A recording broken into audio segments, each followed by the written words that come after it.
일본이 안 좋은 거니까 우리한테 즐거운 얘기인가? 일본이 안 좋은 얘기라고 하기도 또 뭐한 것 같아요. 그런 거. 일본이 오랫동안 바라마지 않던 엔저.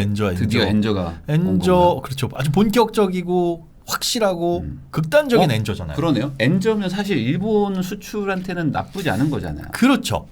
일본 수출에는 나쁘지 않아서 예전에 그 아베노믹스 네. 언제였죠? 2012년 3년 그때쯤부터 우리는 엔화를 절하해서 네. 수출을 살리고 네. 수출을 살려서 기업이 먹고 살게 되고 주가가 오르고 투자가 활발해지면 기업이 고용도 늘리고 고용을 늘리면 사람들이 들어가면서 임금도 늘어나고 네. 임금이 늘어나면 소비도 늘어나고 아 행복해질 거야 라고 네. 하는 어떤 희망회로를 막 돌리면서 엔화를 절하하겠다. 근데 안 떨어져.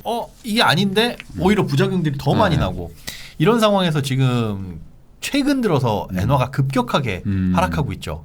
야, 엄청나게 떨어졌습니다. 그러니까 일본은 사실 무제한 양적 완화 뭐 이걸 미국보다도 더 먼저 옛날부터 막 계속 하고 있었잖아요. 맞아요. 양적 완화를. 일본은 지금도 제로 금리고 금리를 못 올립니다. 얘네들은 금리를 올리면 큰일 나는 게 국가 부채가 베네수엘라 다음이에요. 여기서 만약에 금리를 올려버리면 여러모로 쓰러질 일들이 많아가지고 네. 계속적으로 돈을 풀고 있습니다. 근데 풀어도 경제가 안 살아나. 이제 고령화돼 있죠. 네. 고령화돼 있는 데다가 사람들이 워낙 오랜 기간 동안 디플레를 겪다 보니까 네. 물가가 이제 떨어지는 오르지 않는 걸 겪다 보니까 굳이 물건을 오늘 살 필요가 없는 상황이고 이제 집값이 안 올라. 예를 들어 5억이에요. 작년에도 5억이었는데 올해 봐도 5억이네. 근데 집은 낡았어. 굳이 이 집을 내가 돈을 주고 세금 내면서 살 필요가 있나?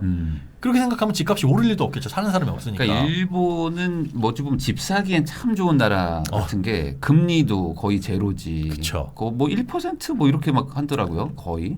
주택담보대출이. 예, 기준금리는 0%고 뭐 거의 없어요. 놀라워요. 저기 가보면 금리가 이런데 집을 안 사? 그리고 한 90% 막 빌려주고 네. DSR 같은 게 있긴 하지만 네. 그래도 그리고 집값도 뭐 어쨌든 상대적으로 우리나라에 비해서 많이 싼 편인 동네들이 많으니까. 그렇죠. 그러니까 반대로 안 사는 거예요. 네, 안 사요. 언제든지 살 수 있고 굳이 안 사도 그냥 되니까. 왜 굳이 내가 비싼 돈을 주고 저기다 묵히고 썩혀? 세금 나가고 세금 나가고 대출이자 왜 내? 그냥 갖고 있으면 은행에다 넣어놓는 게 낫지? 이 생각에 안 삽니다. 안 사니까 물건도 안 사고 그리고 물가도 사실 일본이 계속 안 오르고 있어요. 일본도 원자재 수입이 많습니다. 많이 늘어났고 동일본 네. 대지진 이후에도 굉장히 많이 늘어났고 그런데 얘네들이 생산자 물가를 소비자 물가로 전가를 못 시켜요. 생산자 물가를 소비자 물가로. 네. 기업 입장에서 이 볼펜을 만들었었는데 원가가 100원이고 이걸 200원에 팔던 게 원가가 100원, 110원, 120원, 130원 올라가도 200원짜리 물건의 가격을 못 올립니다. 그렇죠. 원가가 올라간 만큼 가격을 높여야지 되는데. 내 마진이 보장이 되는데 그렇죠. 마진을 계속 줄이고 있는 거예요. 마진을 줄여요. 마진을 줄이면서 다른 것도 줄입니다. 네. 인건비를 줄여요. 네네네. 얘를 200원에 파는데 210원으로 올리면 전체적인 저물가 상황에서 얘만 툭 튀었다? 그러면 사람들이 저거 뭐야? 안 사. 안 사면 그만이야. 미쳤어? 쟤는 왜 저래? 볼펜이 너네만 만들어. 너네만 만들어. 이래버려요. 그러니까 물가를 올리는 게 기업 입장에서 굉장히 어려운 일이고 그게 한 해, 두 해의 일이 아니라 뭐 십몇 년 동안 계속되다 보니까 20년이죠. 가격 올리는 걸 생각도 못 하고 있습니다. 기업들이. 최근 들어서 살짝 올리고 있는데 그래서 신문에 나요. 무슨 20년 동안 30년 동안 가격이 고정돼 있던 빵 무슨 뭐 애들 군것질 그 가격 과자 가격이 올랐다 뭐 이런 거 신문에 날 정도. 새우깡 가격이 500원인 거예요. 계속 20년 동안. 그러다가 요번에 550원으로 인상 그러면 사람들이 야 뭐야 미쳤어 쟤네? 이런 상황. 그렇게 아예 디플레를 막 겪다 보니까 기업은 힘들다 보니까 임금을 줄이고 다른 원가 못 줄이니까 그러니까 사람들은 임금이 줄어드니까 다른 데서 소비를 더 안 하고 이런 악순환이 계속되고 이걸 살려보자고 한 게 엔저인데 이게 이제 요즘에 많이 촉발이 된 거죠. 어쨌든 엔저가 되고 있는 상황인 거잖아요. 되고 있죠. 내려가고 있잖아요. 최근 2020년부터 2022년까지 한 불과 2, 3년 동안 상황 그리고 1년 팍 꼬꾸라진 여기 팍 꼬꾸라진 지금 1년 전에 엔화가 우리나라 돈으로 보자면 한 1,050원 정도 그리고 달러엔을 따져보면은 한 1달러에 한 105엔? 100원? 100엔 정도?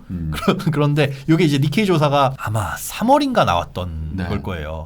야 이렇게 환율이 오르다가는 그러니까 일본 입장에서는 130엔까지도 떨어질 수 있다. 달러 대비. 네, 달러 대비. 이제 1달러를 살려면 우리가 100엔 정도면 살 수 있었는데 130엔을 주고 사야 된다. 이런 상황이 올 수 있다라고 예상했는데 이미 넘어가 버렸죠. 연말이 아닌데. 지금 135엔 정도? 지금이 135엔. 이게 어제 환율일 겁니다. 135엔이고 100달러 대비 135가 됐다는 거는 일본 기업들 네. 입장에서는 똑같은 가격에 미국에 팔면 순이익이 늘어나는 늘어나는 개념인 거예요. 거죠. 뭔가를 사올 때는 그런데 할증돼. 아, 원유를 원자재 살 때는 비싼 돈을 내고. 생각해봐요. 이게 서너 달 동안에 불과 한 네. 1년 만에 그러니까 수입해오는 모든 것들이 그러네. 가격이 30%가 올랐다? 그러니까 기름값은 35% 올랐다고 치면 되고. 어우 토 나와. 대신에 이걸 잘 만들어서 공장에서 물건 만들면 35%더 비싸게 파는 개념이 되는 거니까. 수출할 때는. 그런데 수출할 때는 좋다. 그러면 수출할 때 일본 입장에서는 좋은 거 아니에요라고 생각할 수 있는데 네. 문제는 일본의 수출 비중이 굉장히 많이 줄어들었습니다. 아. 우리나라는 경제 구성 중에 이 경제 규모 중에 40%가 수출이 차지해요. 네. 40% 넘는 금액이. 근데 일본이 지금 20% 정도밖에 안 됩니다. 거의 이제 1억 명이 넘다 보니까 내수에 의존을 하고 있고 네. 그다음에 동일본 대지진 이후에 오히려 수출이 굉장히 많이 줄고 수입이 늘어났어요. 그러니까 비중 자체가. 네. 비중 자체가 이제 원자력 이런 거를 떠나자 이래가지고 석유나 석탄 이런 비중이 늘어나고 그러다 보니까 수입 비중이 늘면서 전체적인 비중으로 봤을 때 수출이 쪼그라든 거죠. 네. 그러니까 쪼그라들었는데 저렇게 해봐야 이익은 크지 않고 여기서 발생하는 손해가 더 큰 상황. 그러면 쉽게 얘기해서. 엔저로 가야 될 이유가 없었던 거 아닌가요? 그렇죠. 반대로 생각하면 그럴 수도 있는데 유일하게 사실은 기대를 할 수 있는 게 저거밖에 없었어요. 아, 이거 말고는 뭐 답이 없었다. 답이 없었죠. 금리를 올린다고 해서 그럼 뭐가 달라져? 라고 했을 때 오히려 지금 채무가 많기 때문에 네. 금리 올리면 충격만 더 큰 거고 네. 그리고 확실하게 엔저를 떨어뜨려 놔야 되는데 금리가 0%인데 여기서 뭐 더 할 수 있는 조치는 없는 거고 근데 지금 상황에서는 그렇다면 일본한테는 어떤 상황이냐를 객관적으로 놓고 봤을 때 꽤 달가운 상황이지 않을까 아, 왜요? 라고 분석을 하는 거죠. 왜요? 본격적인 엔저 정말 바람하지 않던 그러니까 엔저라고 얘기했을 때 이렇게 지지부진하게 엔 저도 엔즈 정도였는데 이제는 달러 가격이 확확 올라가고 유럽도 마찬가지로 이제 다른 주요국들이 금리를 막 올리다 보니까 상대적으로 엔화 가격이 막 떨어지잖아요. 네네. 이거 괜찮을 것 같은데 실질적인 엔저로 들어왔으니까 요때 한번 잘 활용해 보자. 잘 어떻게 이 기회를 살려보자. 그쵸. 어쨌든 기업들의 순이익이 늘어날 테니까. 네, 요때를 뭐가 잘 기회 삼아서 뭔가 터닝 포인트로 삼아보자라고 네. 일본 정부는 생각을 할 가능성이 높다. 그래서 사실은 하락세가 조금 더 길어질 수 있다라고 분석하는 전망들이 많이 있어요. 그러면 엔화가 네. 내려갔다가 다시 원래대로 돌아올 거라고 생각하고 투자해야지라는 입장은 조금 위험할 수 좀 있다. 길게 봐야 된다. 좀더 길게 왜냐하면 갈수 일단 있다. 일본 엔저 지금의 엔화가 폭락한 이유는 미국이죠. 달러가 상대적으로 올라갔기 때문에. 네. 근데 이 상대적으로 크게 오른 이유가 자이언트 스텝 0.75%포인트 금리를 올리니까. 확 올리다 보니까 상대적으로 달러의 가격이 그렇게 급등을 한 거고 그런데 그러면 금리를 그만 올릴 거냐? 네. 연말까지도 계속 올린대요. 계속 올린다고 하니까. 계속 올린다고 했으니까 쭉쭉쭉쭉 올라갈 거고. 그런데 네. 일본은 우리는 올릴 생각 없어요. 그러고 있으니 우리는 엔저가 계속 0%입니다. 뭐 이대로 있을 거예요. 네. 이 상황에서 더 떨어지면 더 떨어졌지 네. 엔화 가치가 올라갈 거라고 보는 가능성은 극히 희박하다. 야. 다만 연준 이제 물가 목표치를 2%라고 했으니까 연말쯤 가가지고 2% 뭐 될지 안 될지 어쨌든 물가를 잡았다라고 생각하면 그때부터는 금리 인상 속도가 좀 더뎌지겠죠. 네. 더뎌지면 그때는 엔화가 주춤주춤하는 속도라든가 방향이 살짝 달라질 수는 있으나 네네. 일단 지금보다 더 떨어질 가능성도 얼마든지 있다. 그러니까 지금 뭔가 올인하기보다는 그렇죠. 조금 더 길어질 수 있으니까 약간 뭐 분할 매수를 한다든지 그렇죠. 조금 아직은 여기가 바닥이 아닐 수도 있다 정도는 생각은 하고 있어야 된다. 맞습니다. 일본 여행 아직 막혀 있죠. 근데 일본은 원래 그런 거에 대해서 또 보수적이기도 하고 하니까 뭐 조금은 좀 기다려야 되지 않을까. 그래도 네. 연말 정도 되면은 충분히 풀릴 수 있을 그래도 것 다 같아요. 풀리지 않을까 어느 정도. 그래서 저도 지금 살짝 건드려 보고는 있습니다. 네. N을 그래서- 아직 사지는 않았는데 네. 조금씩 사두면 이게 투자의 목적이나 아니면 뭐 환율 안 오르면 어때 가가지고 그냥 일본 여행이나 하고 오면 되지. 근데 여기서 이제 또 환율 얘기하니까 헷갈리실 수가 있으니까 네. 이렇게 지금 N이 떨어졌다는 얘기는 다시 이렇게 올라올 수도 있다는 얘기잖아요. 그렇죠. 올라올 수 있다면 이 차액만큼을 내가 번다라고 생각하시면 되는 거죠. 그렇죠. 1,200원까지만 만약에 간다 그래도 그렇죠. 거의 한 20% 이상이죠. 딱 100원만 오르더라도 네. 10%는 넘게 오르는 거고. 그렇죠. 2년 전으로만 돌아가도 1,180원이기 때문에. 그리고 그러면은- 여러분들 환차익은 세금도 없습니다. 네. 그러니까 그런 거죠. 딱 어차피 우리 일본 갈 거잖아. 어차피 갈 건데 싸게 바꿔놓고 안 올라가면 가서 놀고 온다. 놀고 오면 되는 가서 거고. 놀고 오고 네. 올라가 그러면은 여행 안 가. 여행 안 가고 바꿔가지고 20% 정도 돈 벌면 그리고 좋은 데가. 이래나 저래나 좋은 거 아니냐. 그런데 지금보다 더 떨어질 가능성은 얼마든지 있으니까 네. 뭐 분할해가지고 매수를 하시거나 미래는 전망할 수 없는 겁니다. 이거 올인은 무슨 하면 일이- 안 된다. 그렇죠. 어떻게 터질지 네. 어떻게 알아요. 그렇지만 뭐 제 개인적인 생각으로도 어차피 어차피 일본은 분명히 갈 거기 때문에 그렇죠. 만만한 데가 사실 일본이기 때문에 맞아요. 가까운데 일본이고 여행 비용 정도 느낌으로 한번 네. 해놓으면 손해는 아닐 것이다. 그러니까 윤리적으로 지탄받을 수 있는 투자일 수도 있는데 러시아가 네. 우크라이나 침공을 했을 때 그 네. 초기에 러시아 루블화 가치가 굉장히 폭락했습니다. 폭락했었죠. 근데 러시아 루블화는 진짜 제3국의 통화라서 환전 수수료가 되게 비싸요. 앞뒤로 거의 9%를 뗍니다. 10,000원을 바꾸면 거의 그냥 9,000원을 주는 거예요. 네. 이게 뭐야? 그러니까 이거는 살 때는 굉장히 비싸게 사고 팔 때는 또 헐값에 그 앞뒤로 9%니까 양방 한 18% 거의 20%를 손해 보는 거예요. 그러니까 10,000원을 바꿨다가 다시 환전을 하면 8,000원이 돼가지고 오는 거예요. 그런데 그때 재미 삼아서 5,000원을 루블화를 환전을 했었습니다. 수익률이 한 40%? 이거 수수료 20%를 뗐는데도 네, 떼고도 한 30-40%가 30%가 5,000원만 막 그때는 무슨 재미 삼아죠. 그래서 그때 생각은 뭐였냐면 야 러시아가 설마 전쟁을 길게 하겠어? 그러면 블라디보스톡 이런데 물가도 싸대는데 요때 환전해놓고 놀러 가면 되지 않을까? 그러니까 놀러 가볼 생각에 할까를 고민한 거예요. 하진 않았습니다. 5,000원만 했어요. 환전은.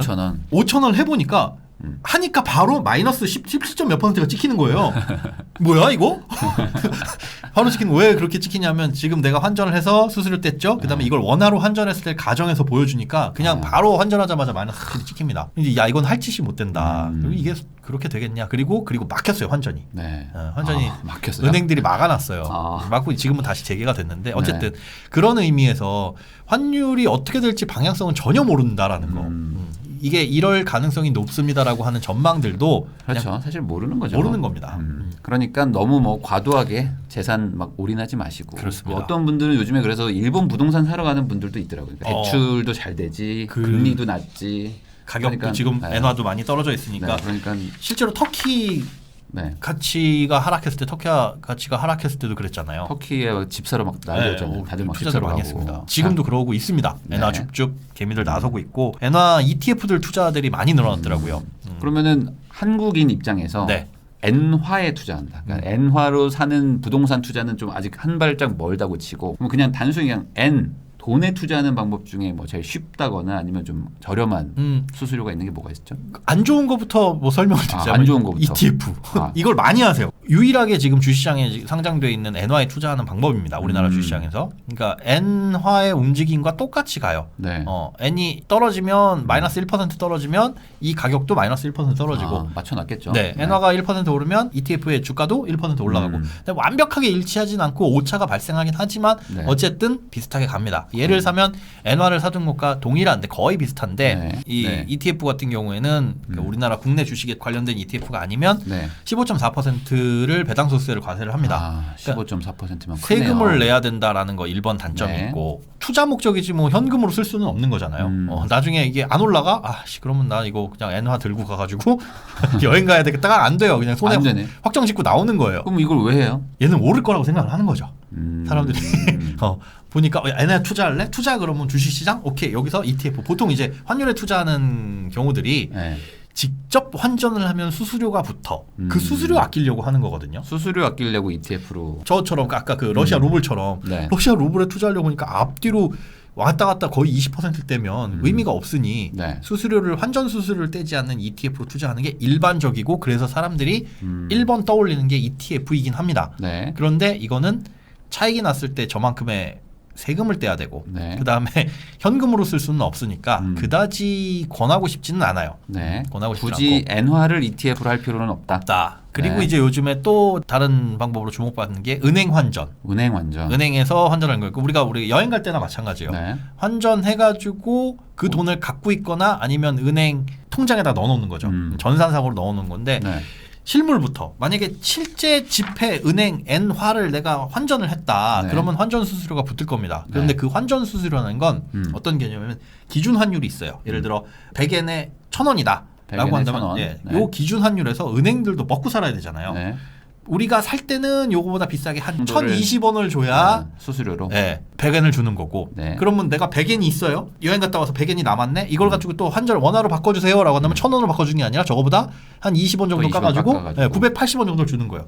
저게 환전 수수료인데 우리가 여행을 갈 때 환전 수수료 우대 90% 우대라고 하는 건 저 20원 수수료를 90% 깎아서 2원. 2원만 받겠습니다. 2원만 받는다. 하는 겁니다. 네네. 엔화나 달러 같은 경우에는 주요국 통하고 인기 있는 통화라서 환전 수수료가 그렇게 비싸지가 않아요. 앞뒤로 1.75, 1.75 해가지고 한 3.5% 정도 뗍니다. 3.5 정도. 네, 그게 기본이고 거기서 보통 환전 수수료 우대를 받죠. 환전할 때 제가 경험상으로 봤을 때는 위비가 제일 싼 것 같아요. 위비. 우리은행. 우리은행이 이상하게 환전은 제일 싼데 그렇게 현금을 뽑게 되면 일단 현금으로 뽑는 데 있어서 저런 수수료 아무리 우대 받아도 저 정도는 나가죠. 왔다 갔다 2원 정도. 그렇죠. 근데 2원 1,000원에 2원이면 바꿀 때한 4원 정도 나쁘지 않은 거 아닌가요? 이 정도면. 4원, 20원 계산이 맞겠죠. 뭐 저 정도 네. 한 3.5%라고 보면 되고 저기에서 90%니까 0.34% 정도. 0.3%. 0.3, 0.4. 근데 뭐 0.3 정도는 사실 뭐 주식 거래할 때도 뭐 충분히 그 정도 뗄 수 내는 있는 거니까. 거니까. 그리고 이 국민은행에서 지금 이벤트를 해요. 이거 광고 아닙니다. 끝까지 들으세요. 그리고 좋지가 않아요. 아 이거 좋지 않은 좋지 거예요? 않아요. 자, 나 보시면 좋은 줄 알았는데. 1,000엔 이상 살 때. 1,000엔 이상 살 때요. 조건이 붙어 있어요. 1,000엔 이상 살 때 복잡하게도 써놨어요. 마진에 대해서 한 수준의 1% 그러니까 마진 깎겠다라는 거예요. 네. 99% 환전 수수료 우대예요. 99%. 그런데 매일 선착순으로 99명한테만 제공이 돼요. 그리고 한시적이에요. 즉 뭐냐 우리가 엔화를 살 때는 환전 수수료 깎아주겠는데 이거 나중에 환율 올라가지고 팔 때는 이거 한시적이 7월 말까지잖아요. 없어지겠죠. 네네. 그러면 현금 들고 있는 거 바꾸러 갔더니 뭐 수수료 떼고 못 떼고 할 수 있는 거고. 그럼 바꿀 땐 우리은행 가면 안 돼요? 그래도 그래야 되죠. 요거를 이용하고 KB에서 사서 우리은행에 갖다 파는. 하여튼 여기 한시적이라는 거 그래서 저런 거 99명이 문제네요. 네, 보통 선착순이요. 내가 도착하면 100명 이미 다 마감 났죠. 그리고 알게 뭐야 앞에서 몇 명이 받아갔는지 어떻게 알아요? 그 거짓말 안 하겠죠. 어쨌든 그러면은 그냥 저런 어떤 제한 없는 그런 걸로 하면 한 90% 정도 환전 수수료 우대가 되고 된다. 그리고 이제 이건 국민은행의 얘기지만 우리가 환전할 때 환전 수수료가 어디가 가장 싼지 찾아보려면 외환길잡이라고 쳐보셔서 들어오시면 예, 은행연합회에서 모든 은행들이 환전을 할 때 모바일, 인터넷, 영업점 얼마씩 수수료 받는지 다 나와 있어요. 그런 거 보면 와 여긴 양아치네 하는 진짜 그런 은행들 있고 그래요? 얘는 왜 이래 해자은행들 있고 그거 꼭 검토해 보고 가셔야 됩니다. 외환길잡이 한번 꼭 가보십시오. 외환길잡이 가보시면은 저는 여행 갈 때 항상 영업점에서 바꿨어요. 아무 생각 없이. 그러니까 생각보다 제가 지금 호구짓을 했던 거죠. 근데 이게 사실 그게 감이 안 와요. 이게 100만 원 중에 10,000원 이렇게 휙 버리면 그건 되게 아까운데 사실 그거나 마찬가지거든요. 저 막 공항에서 바꾸고. 와. 공항 플렉스다 세죠. 공항에 그거 센 거 맞죠? 제일 세죠. 현지 환전. 대부분 인터넷이 싸겠죠? 인터넷보다 저거 모바일. 모바일이 가장. 제가 아까 위비라고 말씀드린 게 그 우리은행의 위비 앱이라고 봐야 될까 그런 특정 서비스 같은 건데 있어요. 여기서 환전하면 굉장히 싸요. 환전 수수료가. 그런데 이 환전은 추천하는 방법이 뭐냐면 현금으로 바꾸는 건 여행 갈 거 대비하시는 여행 분들. 가는 거 정도 미리 한번 바꾸면 그런 분들은 바꿔놔도 되고 엔화 예금이라고도 있어요. 엔화 예금 같은 경우는 전신환 수수료가 붙습니다. 그래서 얘보다 수수료가 더 비쌀 수 있어요. 더 붙어요. 한 1% 정도를 떼는데 쌍방 왔다 갔다. 그러니까 바꿀 때 넣을 때 한 번 1%, 뺄 때 1%. 그러니까 최소한 2%는 올라야 본전인 건데 예금 이자가 붙긴 하지만 쥐꼬리만큼입니다. 진짜 코딱지만큼 붙으니까 그거는 무시하시고 굳이 할 필요 없다. 네. 그나마 손쉽게 하는 방법 중에 나쁘지 않은 익숙한 방법? 거. 그리고 더 좋은 게 있어요. 저는 이제 아예 완벽하게 추천하는 방법은 엔화에 투자만 하겠다. 나는 이건 현금으로 뽑진 않고 현금으로 뽑을 수도 있어요. 약간 비꼬면. 증권사에서 요즘에 해외 주식 투자하는 걸 굉장히 추천을 해요. 너도 나도 해외 주식 계좌 만드세요. 무슨 뭐 선착순 이벤트, 스타벅스 쿠폰 드려요. 뭐 이런 거 많이 하거든요. 근데 기본적으로 깔고 있는 이벤트들이 뭐냐면 환전할 때 환전 수수료를 안 받습니다. 우대율 100%예요. 우대율 100%. 야, 이거 좋네요. 현금을 못 뽑아요. 증권사에서는 환전을 해도 이건 현금으로 쓰는 게 아니라 원화가 이렇게 슉 엔화가 되고 이걸로 뭐 해요? 일본 주식 사는 거예요. 주식 사라는 거잖아요. 주식 사고 그 다음에 뭐 주식 팔고 이렇게 해서 여기서 수수료 남겨먹는 거지. 그 중간에 우리가 카지노 가는데 10,000원짜리를 칩으로 바꿀게요. 여기에서 수수료는 안 먹겠다 이거예요. 그렇죠. 얘네들 어디 다른 데서 돈을 벌 수 있으니까. 거기서 벌겠다는 거지. 10,000원을 칩으로 바꾸는데 거기서 수수료 이건 안 떼겠다. 증권사가 카지노라는 얘기 아닙니다. 카지노가 아닙니다. 그리고 그걸 다 잃고 나오는 것도 아니에요. 벌고 나오시는 분들도 있어요. 그럼요. 그런데 이제 함정이 하나가 있어요. 우대율 100%가 아까 말씀드린 그 스프레드 100%를 해준다는 건 아니에요. 얘네들 또 좀 웃기게 해놨는데 그 다음 장을 보시면 우대율 100%라고 했잖아요. 950원 앞장 살짝 보시면 952.19원입니다. 952.19원. 이걸 기억해야 됩니다. 네, 우대율 100%. 네. 그런데 보면 매수할 때 952.19원 그대로 기준 환율이에요. 그러네요. 그러니까 은행은 원래 저기에서 플러스 마이너스 몇 프로를 뗀다 그랬잖아요. 근데 그거 100%라고 해놓고 매도할 때는 따로 잡아놔요. 따로 좀 깎았네요. 네, 깎아놔요. 그러니까 원래는 952.19에서 수수료 더 먹고 팔 때는 조금 더 먹는데 네. 이거 할 때 수수료 안 받겠습니다라는 거예요. 그러면 요 차익에 대해서 수수료 받는데 저거 계산해보면 한 0.1%거든요. 0.1% 정도는 들어간다. 그러니까 은행보다는 어쨌든 낫다. 그러니까 은행은 살 때도 먹고 팔 때도 먹는데 증권사는 살 때는 안 먹겠다. 카지노 들어올 때는 그냥 100% 바꿔드릴게. 근데 나갈 때는 안 되지. 칩이 살짝 상했는데 고객님. 나갈 땐 그래도 좀 0.1을 놓고 나가야지. 뽀찌라고 해서 뽀찌. 버셨는데 좀 내고 가세요. 네. 라는 거죠. 그 정도입니다. 그러니까 이거 환차익에 대해서는 세금이 없어요. 근데 자, 요것도 잘 보셔야 될 게 증권사마다 표현은 똑같이 해놔요. 네. 우대율 100%. 키움이든 뭐 농협이든 다 이건 이제 NH투자증권 얘기인데 네. 100%라고 해놓고 저 952.19원의 가격이 다릅니다. 요거가 틀리구나. 저걸 장난쳐요. 요거가 달라요. 저걸로 장난치니까 네. 그걸 잘 보고 하셔야 된다라는 거. 이거 어떻게 외환길잡이 뭐 이런 거 없나요? 이건 없어요. 이건 없어요. 이거는 우리가 환율을 이런 식으로 투자하는 사람은 없거든요. 뭐냐면 여기서 환전을 하는 건 다 주식 투자하려고 하는 거지. 네. 근데 자, 주의하셔야 될 거. 저렇게 만약에 환전을 했어요. 엔화가 잔고에 있죠. 이거가 950원인데 100엔이 네. 이게 1100엔이 돼가지고 뽑으면 네. 그 차익에 대해서는 세금 안 낸다고 말씀을 드렸어요. 네네네. 그런데 문제는 자, 엔화로 바꿔놨어요. 네. 뭐 1000엔이 바꿔놨다. 그런데 이렇게 보니까 일본 주식 저거 괜찮을 것 같아. 네. 샀어요. 닌텐도 샀어. 닌텐도 샀어. 네. 뭐 근데 어쨌든 닌텐도 못 사요. 못 사요? 100주씩 사더라고요. 아, 맞아요. 일본은 그래요. 일본 100주씩 사서 닌텐도 사려면 6천 얼마 있어야 돼. 6천만 원 있어야 돼. 되게 웃겨. 아니 도대체 난 걔네들 주식시장 부양한다며. 네, 100주씩 사야 돼요. 그래서 제가 우리 애가 닌텐도 좋아해가지고 네. 아빠가 닌텐도 사줄게 했다가 미안하다 못 사주겠다. 6,500만 원 있어야 돼. 아니 우리나라도 그런 시절이 있었어요. 100주 단위, 50주 단위 있었는데. 왜 그런지 모르겠어요. 일본은. 우리나라는 주식시장 활성화한다고 그거 다 네. 묶음 단위 풀어버렸거든요. 네. 아니 일본은 무슨 시스템이 없어. 컴퓨터가 없어. 그래서 일본도 뭐 액면 분할 뭐 한다고 하더라고요. 닌텐도. 그래서 650만 원으로 살 수 있게 해주겠다. 액면 분할을 해야 돼. 이게. 아 진짜 답답해. 그래서 하여간 닌텐도 여러분들 못 삽니다. 웬만해서는. 닌텐도는 못 사지만 짜잘짜잘한 또 주식들이 있어요. 잡주만 사야 돼요 우리는. 근데 봤을 때 이거 가격 괜찮은데 해가지고 만약에 주식을 샀다. 네. 근데 주식의 평가 이익과는 상관없이 샀다가 팔죠. 네. 거기서 환차익이 발생을 하면 이건 세금을 매깁니다. 그래요? 네. 이게 뭐야? 그래서 이제 골 때려요. 아. 주식을 그러니까 샀다 팔아버리면 이 차익은 주식의 양도세로 봐요, 그냥. 그러면 아주 극단적으로 네. 예를 들어 1,000엔일 때 100만 원어치 주식을 샀어요. 네. 100만 엔이라고 네, 치겠습니다. 네, 네. 근데 얘가 100만 엔이 그대로 그대로가. 다시 팔았어요. 주가도 안 올라. 안 올랐어. 주가가 한 1년 있다 보니까 그대로네. 팔았어. 팔았는데 그러면 주식으로 돈 번 건 하나도, 하나도 없는데 없는데. 환율 차익은 나죠. 네. 그러면 그게 돈 번 거예요? 그걸 세금을 내요. 뭐야? 이렇게 그냥 주식 안 사고 넣었다가 빼면 그거는 세금 안 내는데 네. 주식을 한번 샀다가 팔게 되면 살 때 시점의 환율과 팔 때 시점의 환율을 따져가지고 올랐으면 이거 세금 냅니다. 야. 그 세금은 15.4% 이런 게 아니라 양도세가 부과가 돼요. 22%. 그리고 250만 원까지는 물론 이제 공제를 네. 해주는데 이걸 넘어가게 되면 22%를 내야 되고 그 22%는 양도 차익은 다른 주식과 다 합산하면 다른 해외 주식.